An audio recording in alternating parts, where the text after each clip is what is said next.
शंकर भगवान पर चढ़ा हुआ जल जब हम अपने ऊपर छींटते हैं, वो जल हमारे शरीर पर ही सूख जाता है और वो जल लगा हुआ शरीर जहां जाता है वो अपना कार्य सफल कर कर ही आता है, सफल कर कर।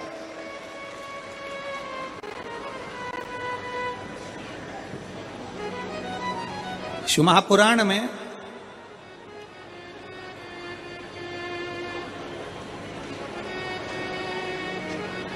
एक रावण संहिता के अंतर्गत 4 तिलक का वर्णन आता है। थोड़ा सावधानी से सुनिएगा। 4 तिलक का वर्णन रावण संहिता के अंतर्गत आता है और अथर्ववेद में भी कुछ वृक्षों की फल पत्ती का वर्णन आता है, उसका भी स्मरण इस कथा के माध्यम से। पहले नंबर का तिलक होता है सफेद आंकड़े की जड़ का तिलक।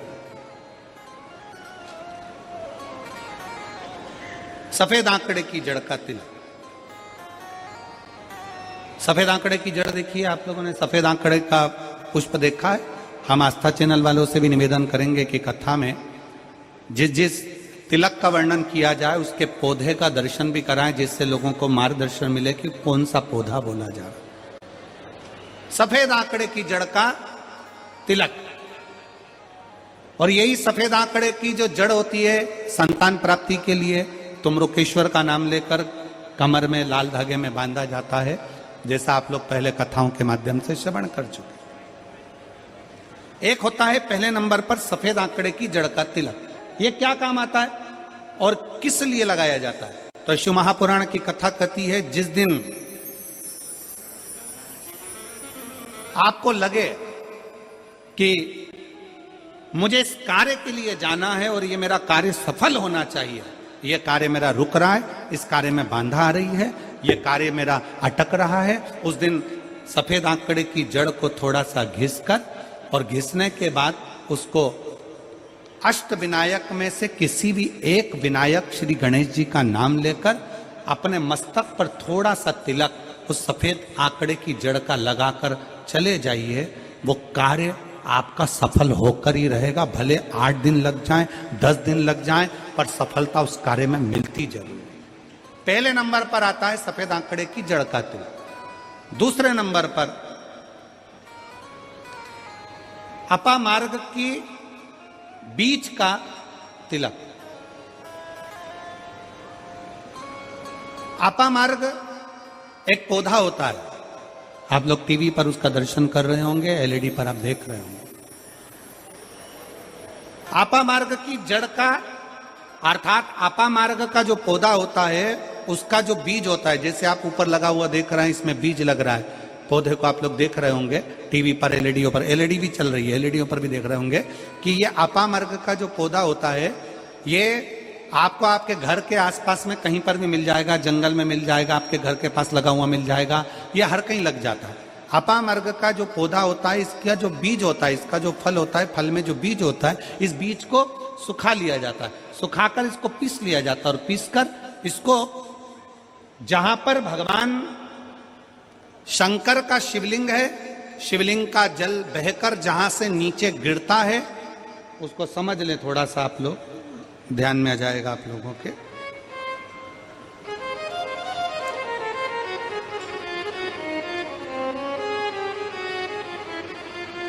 इधर देखिए, शिवलिंग की ओर ध्यान देंगे।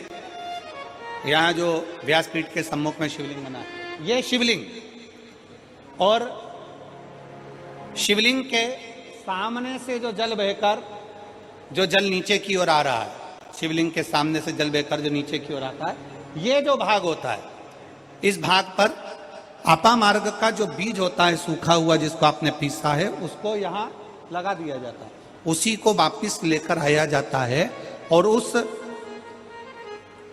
बीज का जो चंदन होता है, जिसको अपन पानी में मिलाकर सिर पर लगाते हैं, कोई व्यक्ति आपका अगर धन लेकर चले गया, कोई व्यक्ति आपकी संपदा लेकर चले गया, कोई कार्य आपका बहुत दिन से कोर्ट में अदालत में चल रहा है, लगभग 1 महीना इसका तिलक लगाना चालू कर दीजिए। दूसरे महीने में आपका धन आपके घर पर जरूर आएगा और आपका कार्य पूर्ण जरूर होगा। अपामार्ग का बीज का चंदन तिलक, अपामार्ग का तिलक हमें सुख प्रदान करता है। तीसरे नंबर पर होता है दुर्वा।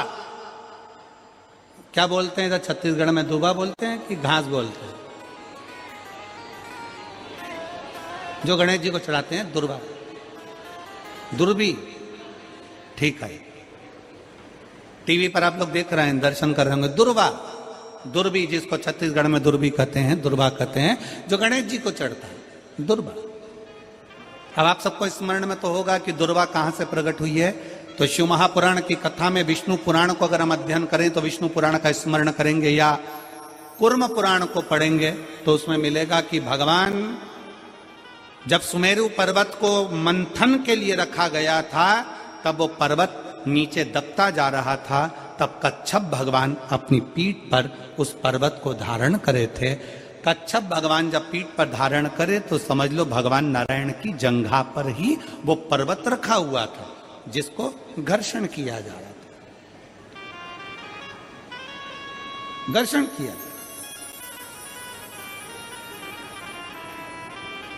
वो पर्वत जैसा जैसा घसा रहा था, रोम गिर रहे थे, उसी रोम की दुर्वा का भाव हमारे शास्त्रों में आता, उसी से दुर्वा की उत्पत्ति मानी।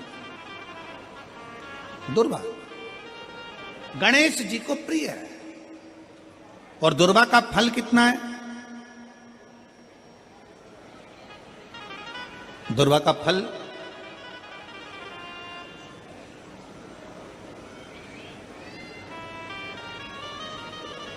जब एक असुर ने उत्पात मचाया और गणेश जी के पास सूचना गई तो गणेश जी ने उस असुर को निगल लिया।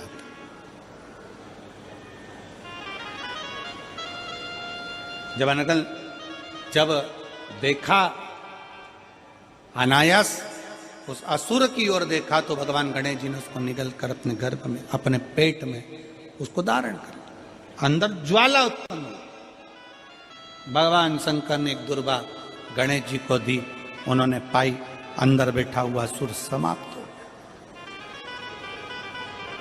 पाप कर्म हो, बेकार कर्म हो, गलत कर्म हो, असत्यता हो, या कई हमारे हाथों से हमारे द्वारा कोई पाप कर्म यदि हो जाता है, वैसे तो संपूर्ण विश्व में शिव महापुराण की कथा कहती है 4 स्थान पर प्रत्येक व्यक्ति से पाप होता है। पहला, झाड़ू लगाते समय छोटे छोटे जीव मर जाते हैं जिसका पाप माथे चढ़ जाता है। दूसरा, अग्नि जलाते समय छोटे छोटे पतंगे जल जाते हैं जिसका पाप मस्तक पर चढ़ जाता है। तीसरा, जल में कपड़े धोते समय, स्नान करते समय छोटे छोटे जीव मर जाते हैं जिसका पाप माथे चढ़ जाता है। चौथे नंबर का, चलकर जाते समय अपने पांव के नीचे, चप्पल के नीचे छोटे छोटे जीव मर जाते हैं जिसका पाप माथे चढ़ जाता है। शिव महापुराण की कथा कहती है एक दुर्वा शंकर जी को, एक दुर्वा गणेश जी को जब हम समर्पित करते हैं तो हमारे मस्तक का सारा पाप अपने आप समाप्त हो जाता है। दुर्वा में इतना तेज हो, दुर्वा। और शिव पुराण कह रही है तीसरे नंबर का तिलक है दुर्वा का। दुर्वा का तिलक, दुर्वा को चढ़ी हुई जब छोटी सी दुर्वा लेकर उसको सूखने के बाद भस्म बनाकर शंकर को चढ़ाकर उस भस्म को लाकर मस्तक पर यदि तिलक लगाया जाए, उस दुर्वा का तिलक यदि मस्तक पर लगाया जाए, कोई व्यक्ति तुमसे कह दिया कि तेरे बस का ये नहीं है, कोई ने कह दिया तू ये सरकारी नौकरी पा ही नहीं सकता, कोई ने कह दिया कि तू ये काम कर ही नहीं सकता, तू मकान बना ही नहीं सकता, कोई ने कह दिया तेरी दुकान चलेगी ही नहीं चाहे कितनी खोल ले, अगर आपका कोई आत्मबल नीचे गिराता है तो 20 दिन तक दुर्वा का तिलक यदि मस्तक पर लगाया जाए तो आत्मबल भी बढ़ता है और कार्य सिद्ध होता है। ये दुर्वा तिलक की महत्व।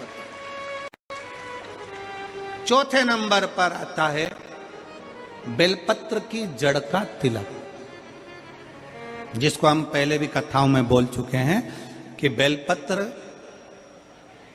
कि मिट्टी का भी अगर तिलक लगाया जाए, बेलपत्र के नीचे की मिट्टी का भी अगर तिलक लगाया जाए तो वो भी फल देता है। तो बेलपत्र की जड़ का तिलक तो बहुत मूल है।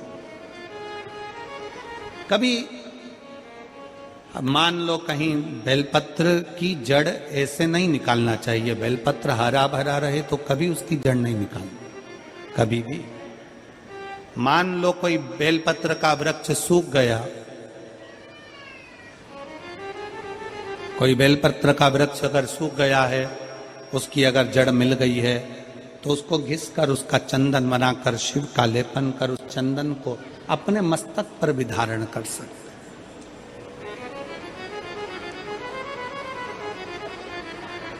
क्या होगा उससे? तो कहा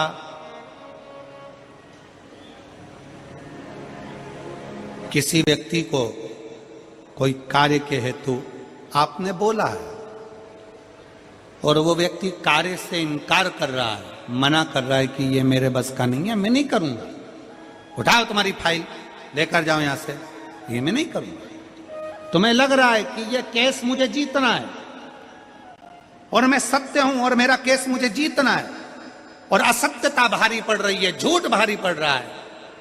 उस समय पर बेलपत्री का चंदन का तिलक या बेलपत्री के वृक्ष की मिट्टी का तिलक व्यक्ति को सफलता जरूर देता है। उस तिलक को धारण जरूर करना चाहिए,